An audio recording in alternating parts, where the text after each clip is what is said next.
Hola Juan Carlos, ¿cómo te va? Muy, pero muy buenas tardes. Buenas tardes, ¿qué tal? ¿Cómo están ustedes? Estamos en la bien. Radio de la EB? Bien, estamos bien, Bueno. esperándote. Hoy salimos más tempranito, 4:37. El cafecito, yo tengo cafecito aquí. Gaby no tiene mate. ¿Con qué estás tomando, Néstor? Seré curioso. Agua caliente. Bueno, agua caliente. Es una nueva... Esa sí que no la escuché nunca. No, Es de China. Se viene. Es de China. Tomar agua caliente limpia, ayuda al organismo. Está buena. Qué Yo bárbaro. lo tomo, pero con un té. Bárbaro. Le pongo un té No rojo. sé si ayuda al organismo, pero bueno, no está. Quiero decirle que Gabriela Raiche se está mordiendo el labio inferior No, mientras porque Néstor cuenta. Ayuda al organismo. No le cuesta nada ponerle un mate cocido. ¿Querés que te Claro, ponga un mate té. cocido? No, toma agua caliente. Pablo, estamos perdiendo audiencia. No, y hay que revisar el equipo, ¿no? Habría que, ¿no? Bueno, y Luispa está con agua como siempre está con agua. Bueno, ¿qué tomás, Juan Carlos? Y arrancamos la charla, dale.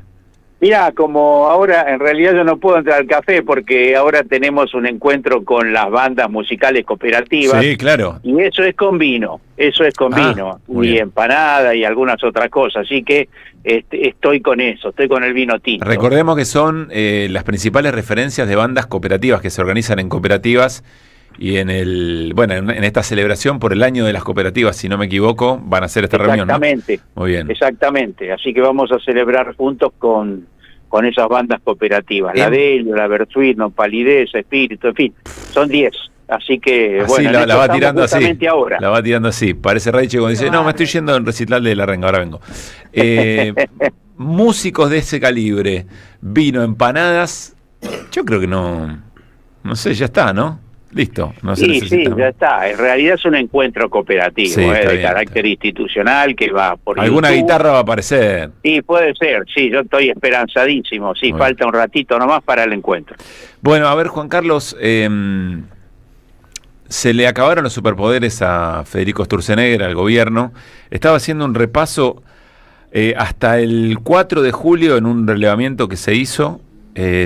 Fueron 157 decretos de carácter legislativo, 75 de necesidad de urgencia, 82 delegados, de los cuales 61 se ampararon en la ley base. Es decir, una concentración de poder realmente muy impresionante para modificar todo lo que entendíamos por el funcionamiento del Estado hace un tiempo atrás.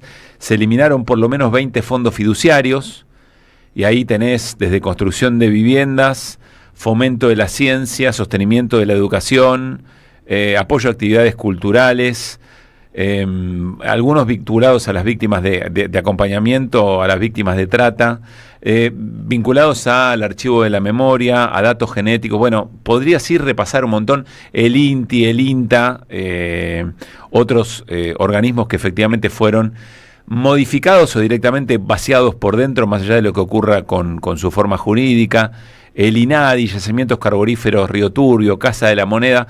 Podría seguir y seguir, Juan Carlos, que no me parece menor el listado, pero en realidad quiero preguntarte qué lectura política haces a un año de todo esto, ¿no? Mirá, la lectura política del relato que vos hacés, de la descripción rápida que vos hacés, queda clarísimo que fue un renunciamiento de una parte del Parlamento al propio sistema democrático y a la propia vigencia del Congreso de la Nación. Ya no recuerdo si lo votaron 130, 140 diputados, y por supuesto Unión por la Patria, y creo que la izquierda votó en contra, y algunos otros, ¿no? Hubo algunos otros, por ejemplo, recuerdo que Natalia de la Sota votó en contra, en fin, de otros bloques, ¿no? Pero después votó a favor la coalición cívica, los radicales, además de la Libertad Avanza. Y reitero, esto fue una reducción de las propias facultades democráticas del Congreso de la Nación.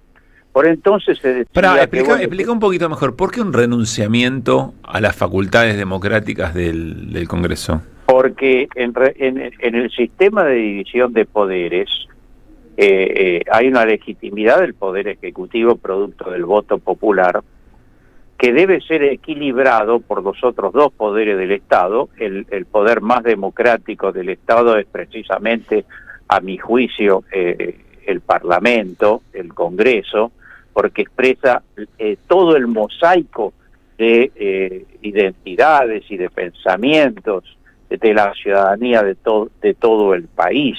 Y después está el Poder Judicial, que tiene otro carácter porque no es electo por el pueblo directamente. Entonces tiene que haber un equilibrio, el famoso equilibrio de poderes, si no se desequilibra el sistema democrático. Por lo tanto, ninguno de los poderes tiene que renunciar a su rol político, a su función, y creo que acá de lo que se hizo precisamente es eso, porque el rol del Parlamento se delegó, por eso son facultades delegadas que deberían ser en una situación de extrema emergencia, se le delegó al Poder Ejecutivo. Se argumentaba de que, bueno, el Poder Ejecutivo tiene que poder gobernar. El Poder Ejecutivo tiene que poder gobernar de consumo con el Parlamento Nacional. Eso es gobernar y eso es el equilibrio de poderes. Si no, se deteriora la democracia, como ocurrió aquí. Pero en esta oportunidad el deterioro es muy grave por todo lo que vos dijiste en 2 minutos, que en realidad cada una de esas cuestiones ha generado un daño fenomenal a la vida de la ciudad, a la vida de la ciudadanía. Ni que hablar además todos los temas de salud pública, los hospitales, todo lo que tiene que ver con la educación pública, la enajenación de todas estas empresas del Estado. En fin, de forma tal que creo que ahí hubo un renunciamiento ideológico y conceptual de una parte del Congreso de la Nación. Los que votaron a favor de esta ley, en fin, han hecho, en mi opinión, un grave daño, algunos de los cuales tendrían que reconocerlo y repasar, ¿no? Que aquello de darle gobernabilidad al presidente se transformó en un gravísimo daño para la República, uh-huh, para la ciudadanía. Ahora, sin embargo, cuando vos ves algunas mayorías que se van consiguiendo en trabajos de comisión o intentos de reparación, digamos, ¿no? Por ejemplo, tema jubilaciones, tema Garrahan, tema fondos para discapacidad, es como si hubiera ahí un rebalanceo. Sería muy interesante tener una charla con suma honestidad intelectual para ver con aquellos que aprobaron la ley bases en su momento qué piensan ahora. No sé cómo funciona en la política, si alguien es capaz de decir, sí, la verdad que nos equivocamos y no tendríamos que haber hecho eso. Pero da la sensación que hay de alguna manera en algunos legisladores y legisladoras, no estoy hablando de los que se opusieron abiertamente en su momento, ¿no? Como si hubiera un intento de reparación. Sí, yo creo que estoy de acuerdo. Creo que en los últimos tiempos, más que nada las últimas semanas, por los frutos lo conoceréis. Hay un fracaso desde el punto de vista social, desde el punto de vista del plan económico, desde el punto de vista de la vida del pueblo, muy grande del gobierno nacional, y su discurso choca cada vez más con la vida de la ciudadanía. Por lo tanto, hay una parte de los congresales que están cambiando de actitud, cambiando de opinión. La semana pasada, justamente a los efectos de lograr lo que se llama el emplazamiento a la Comisión de Presupuesto y a la Comisión de Juventud, Niñez, sí, votaron 160 legisladores, y los de Unión por la Patria son 98 y los de la izquierda son 5. Por lo tanto, hubo muchos otros que, en línea con lo que vos decís, fueron distanciándose del Poder Ejecutivo, incluyendo gobernadores a los que, lo voy a decir con toda franqueza, en gran parte los embaucaron, porque les prometí, primero los ahorcaron desde el punto de vista presupuestario, incluso transgrediendo la ley de presupuesto nacional, los dejaron exhaustos, les prometieron fondos y luego no cumplieron. Aunque vos sabés que soy bastante crítico, aunque comprendo la situación de muchas provincias y gobernadores, que aunque no los hubieran embaucado, creo que hay algunas cuestiones que jamás se deberían haber votado. No se puede votar contra el presupuesto universitario, no se puede votar contra los jubilados, no se puede votar contra la enajenación del patrimonio del Estado que, en fin, se fue conformando a lo largo de todo el siglo XX. Uh-huh. Bueno, Juan Carlos, me parece importante, lo decíamos en el arranque del programa, interesante ver qué es lo que pasa. Hoy hubo, como vos decías, dictamen de comisiones. En el Senado va a ser interesante lo que ocurra. Y tengo una última pregunta. Si crees que estábamos repasando recién, finalmente se baja Sáenz, el gobernador de Salta, del acto en Tucumán por el 9 de julio. Creo que queda Anjaldo como local, el que prende la luz, digamos, de la casa de Tucumán, eventualmente, y Jalil, el catamarqueño. Creo que Milei no va a hablar en el acto, no entiendo que no va a hacer uso de la palabra el presidente, insisto, por nuestro día de la independencia. Pero si estás viendo ahí una escena distinta, si estás viendo quizá otro tipo de relaciones, yo no digo ni que Milei no vaya a seguir teniendo apoyos, cuando vuelva a vetar eventualmente estas cosas, no estoy diciendo que le vaya mal en las elecciones, estoy preguntándote si lo ves al propio gobierno en un clima de menos apoyo o en algo un poco más débil de acuerdo a su propia representación en el Congreso. Sí, lo veo más deteriorado, efectivamente, y con mucho menos expectativa de lo que, en fin, del anterior 9 de julio, que en realidad iba a ser el Pacto de Mayo, que creo que después fue el 9 de julio. Fue en agosto, creo. Precisamente en Tucumán, o en agosto, sí. Las expectativas sobre el gobierno son muy distintas, mucho más frías.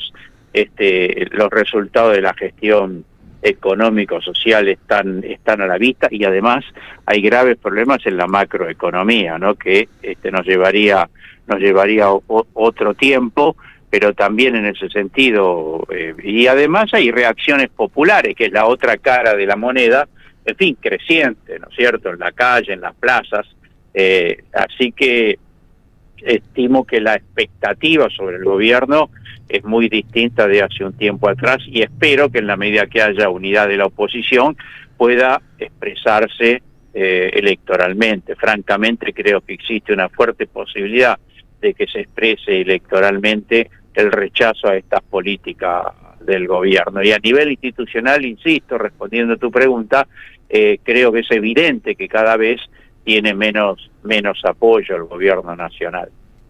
Juan Carlos, un abrazo. ¿Hasta qué hora es eso?